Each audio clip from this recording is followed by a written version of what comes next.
This is Colin McGuigan for IFLTV. Frank, I want to get your thoughts on a couple of things tonight. There's been claims tonight that have came out. I want to get straight into it. That I asked Eddie earlier what happened on stage between him and Ben Shalom. Yeah.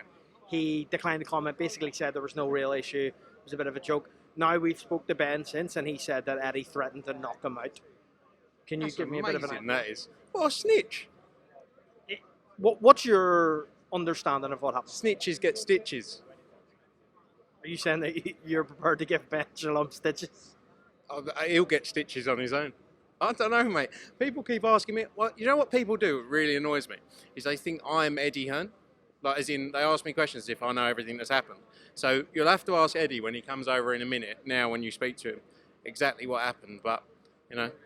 Well, we spoke to Eddie. Yeah, no, you said you spoke to him before. No, yeah, but we again spoke to him. You spoke to him again. What did he say again? So Eddie, said he was just joking around with Ben. He feels bad. He had a call during that from Guildhall, where they asked for Ben Shalom's arsehole. Your thoughts on that? I mean, to be fair, I've seen the clip that's in question. His arse did look like it fell out. A bit like when I was in LA with him. He was a bit of a quivering wreck, to be fair. What happened in LA? He came over and tried to talk to me, and I put him in his place. Well, you've been around so long, Eddie, Matchroom. Yeah. The time whenever Frank Warren and Eddie being in the same room was, unimaginable. Do you believe there's a time that maybe yourselves and Boxer can work together and kind of iron all this out? No, but again, I've said it a few times. We worked with them 3-4 times on fights. Now we've done business with, but I've been to Boxer shows. It's not like we haven't done something. So anything's possible. You don't have to like each other. And not everyone in life's going to like each other. You've said on plenty of interviews to me that you just don't like Ben Shalom. Is there a reason behind that? Because I don't like. He talks about people's personal life. And talks about people, and you shouldn't do that. Talks personally about people. What are we doing now? Do you think there's a stage in this kind of Riyadh season, with everything that Turkey's done, that there's the possibility of things getting ruined by this kind of promoter beef that's being created? No, but there's been promoter beef for years. It's not. I think Riyadh season are going to do what they want to do. They're going to put on the best fights. They're going to take away from the promoter beef, which they've done. And they've actually forged relationships that maybe wouldn't have been possible. Well, it doesn't mean that things are going to change and everyone's going to get on.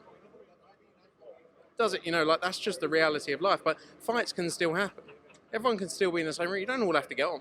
Again, this is what I go back to. Not everyone has to like each other in life for things to be done. Ben obviously took offence to the fact that Eddie said he was going to knock him out. Eddie said he's joking in our interview. Was Eddie? Were you on the stage at that point? I wasn't there. That's what I'm saying. I was at the back, so I wasn't out there. I didn't see any of it. So all I've seen is a clip that someone posted that said looked like a bit of a altercation between the two of them. I've seen as much as anyone else. I don't know. Maybe he wanted to. Maybe he didn't like his new teeth, and he wanted to give him a new set of teeth, and that's what the banter was. I don't know, mate. Honestly. Has there been any conversations between yourself and Ben Shalom this week at all? Or yeah, I spoke to him the other day. We spoke in LA, and I said that if he settles the reason he knows what's happened, and I said if he settles it, then we're all good. And he hasn't done that yet. So, but again, I haven't spoken about him in interviews. I haven't said anything. I've been very standoffish. I'm just answering questions again.